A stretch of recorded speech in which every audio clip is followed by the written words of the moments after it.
Hey, everybody, welcome to WCA Extra. This is our live desk streaming show kicking off around 9:16 today. Oh my gosh, we're a minute late. Sorry, everyone. Late. But with that in mind, we are talking to our executive producer, Sam Shin. So, little thing called Election Day coming up in just under 2 weeks now.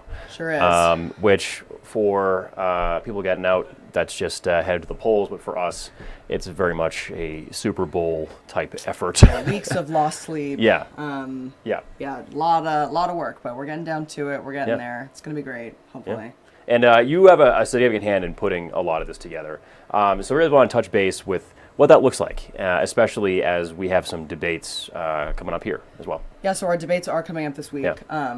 First, I'll touch on just election night coverage. So on election night, we have our regular 4, 5, and 6 p.m. evening news shows. Yeah. And then the CBS Evening News begins their all night long network coverage of the presidential election at 7, and that will run until about 2 a.m. But in the meantime, every half hour, we're coming on the air with about a 5-minute update for viewers about what's happening here at home, local races. We have, I believe, 6 reporters live around the region. Yeah. Kind of talking about what they are seeing at their watch parties or respective venues. We're covering all the major races, and that is just a tremendous amount of work logistically to all get together. But our debates are much sooner than that. Our first debate is tomorrow night with the Vermont's candidates for U.S. Senate, Gerald Malloy, Republican, and incumbent independent Bernie Sanders. They're going to be coming here for a 1-hour-long debate from 7 to 8 p.m. And these debates are a little bit different than our primary debates for those who were lucky enough to view those.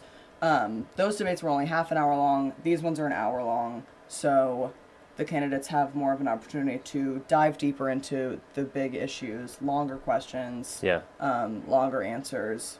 And what's that kind of structure look like as well? I know we have a kind of a light in the newsroom as far as timing wise. How's that play into it? Yeah, so it's an hour long. Ultimately, that boils down to being we are able to cover basically 10 topics. Yeah. The candidates will have on average 90 seconds, 60 or 90 seconds to answer the question. So we have been boiling down what are the biggest issues facing Vermonters. Yeah. And especially ones that our representatives in the on Capitol Hill can deal with for us. Yeah. And another goal of ours is to show our viewers and tease out of these candidates how they're different so that we can help them go to the ballot box informed to know exactly who they want to vote for. Does this candidate stand up for what I believe in? So it's fun putting together all the questions, trying to... It feels a bit like a game. It's a puzzle. Yeah, so it's also fun. one of those things. It's a lot of work, but it's fun. It's a lot of work, but you have a lot of hands in the pot as well to get that done as well. And I know I can say just for myself, this is now my third, including the midterms.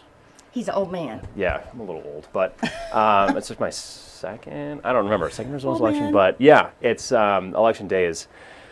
It's a force, and especially for us in the morning show, we're coming in earlier. We're kind of just make sure things up as far as everything's updated, the most up to date information, of course. Yeah, it's a lot of work. Yeah, it's a force. But I think one of the classic news isms too is election day pizza as well. Election day pizza is one of the things, and I know either we're getting the leftovers, which are few and far between. We should make sure that you guys get your own good stuff. Or I think one time, this is my previous jobs, but they got us like a $5 gift card. And I was like, $5.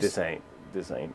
What is that going to buy you? Inflation. Free cigarettes? No. But yeah, no, it's definitely all hands on deck effort. But I think all of us, I mean you yourself included, we're shooting for the best coverage we can. Yeah, it's going to be great. Yeah. It's our job ultimately to serve this community in a way, and part of that means bringing our viewers everywhere around the state to see what's happening. Yeah. And logistically, that's a huge pain, but again, it's like a puzzle. Yeah. So we'll have, on election night, we'll have people at the Democratic Party's watch party. We've got a reporter at Governor Scott's watch party. Adam Sullivan will be in New Hampshire, Alec Lasham will be in New York, and then Laura Ullman is going to be covering the presidential election, probably from downtown Burlington. But our election coverage doesn't only happen on Tuesday the 5th. It's been happening. We have campaign countdowns. Yeah. Still happening. We have one today, I think. Yeah. Actually, that's not true. It's tomorrow. And that'll be the we had a Elise prior one. Stefanik's Okay. district Yeah. in New York. Yep. But it also happens the morning after. So our hope is that we will have the victors come in and do a live interview on the morning show. So we just keep it rolling, and the election results may not be certified until a couple days after. God only knows they weren't certified for a few days last time. So it's going to be quite a push. Like in my head, I keep being like, oh my God, I can't wait till November 5th. Like it's going to feel so good when all of this, we've pulled quite. it off and it's passed, but I don't know that is actually going to be the reality.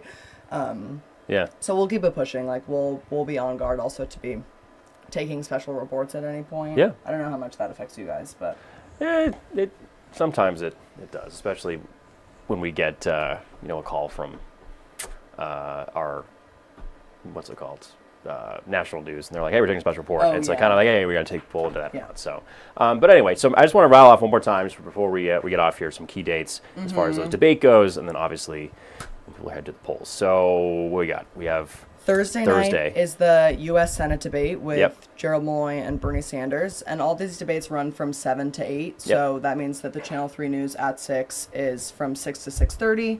The CBS Evening News is at 6:30, and then the debate runs from 7 to 8. So Thursday is the Senate debate. Next Tuesday, the candidates for governor debate, so Esther Charleston and incumbent Governor Scott.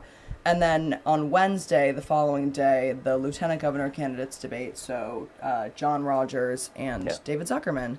And that drops us off just a couple days before Election Day. We'll keep it rolling and please hopefully make it out of this alive. Tune in for all those. Of course, tune in for Election Day and we'll get out and vote. So thanks for having me. Yeah, thanks for coming on. I think with that in mind, we'll hop over to weather for a sec, and Peter will sneak on. Sam, thank you.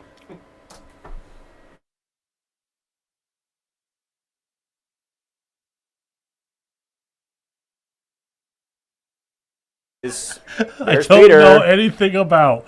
Yeah. I think you know something about it. I don't know anything about. What are we seeing? Is a little bit of cloud cover. Right. Well, Peter, I'll tell you this. We're looking at a map of our region. Yes. And I'm seeing little bands of rain up in Ottawa. Yeah, in some clouds. A little bit of rain. This is why I don't do this. So, yeah. I think you nailed it. Okay. Anyway, well, dewdrop, because I can't do it. Well, yeah, as you mentioned, a few clouds out there, but the bulk of the energy still off to our west, out towards the Great Lakes. That's the frontal system that's going to begin to knock down our temperatures here as we head towards later today.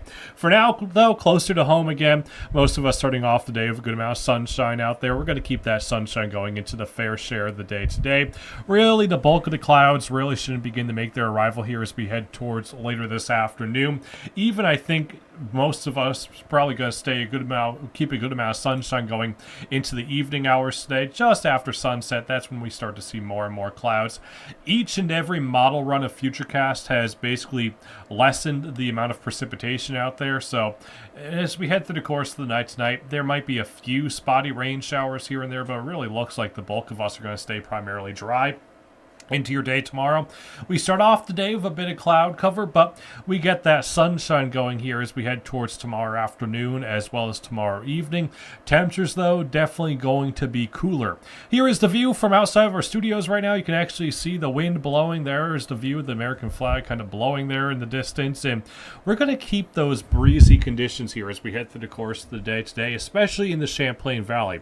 Gusts upwards of 30, 35, possibly 40 miles per hour for some of us. Again, really the key zone, that Champlain Valley area. The winds begin to transition, though, out of the north and west here as we head towards later in the night tonight. That's going to mean the arrival of cooler air here tonight and into the early morning hours tomorrow. With those breezy conditions, we are also talking about an elevated fire risk. There's no reason why. Take a look at all the ingredients we have there. Yeah, lots of leaves on the ground, dry leaves at that. A week of dry weather, low relative humidity, gusty winds, warm temperatures. Again, the perfect recipe for fires to get out of control pretty quickly. So be very, very, very cautious if you plan on having any outdoor burning here for either today or into the day tomorrow. Forecast-wise, take a look at what happens to our temperatures. This afternoon, we're still talking temperatures in the 70s. We lose ground from the 70s into the 50s tonight, and we're really not going much higher than the 50s here as we head towards tomorrow afternoon. So here's your forecast for the rest of the day today. Again, a sunny, warm, and breezy day out there. Daytime highs, mid to upper 70s. Again, wouldn't be too surprised if we could see a few lower 80s here as we head towards this afternoon. Clouds gradually on the increase here as we head to the afternoon and evening hours today. Tonight, mostly cloudy skies out there. Again, the chance of a spotty rain shower or two. The bulk of the rain should probably be across the northern half of the area, but even if you do see those rain showers, really should not amount to all that much. Most of us probably will stay dry. Tonight, most of us find ourselves back into the 40s and into your day tomorrow. I think the sunshine starts to emerge here as we head towards tomorrow afternoon. Won't do a whole lot to warm us up. We'll generally talk daytime highs in the 50s here for your day on Thursday. Now look at that 7-day forecast, a bit more sunshine for Friday. Temperatures returning to the mid and upper 50s. That's a lot closer to where we should be for this time of year. Looks like another second cold front Saturday night and into the day on Sunday.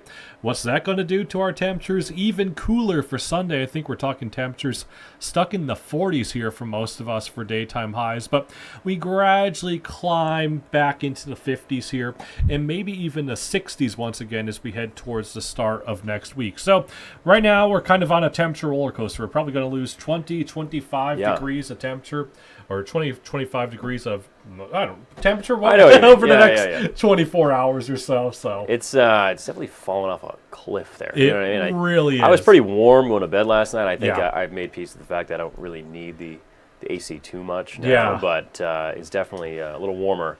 So my AC is a, permanent wall-mounted fixture. See, I have like the tube one. You know the one that is in the floor? The apartment doesn't allow the... And I was very, very, very close to turning it on.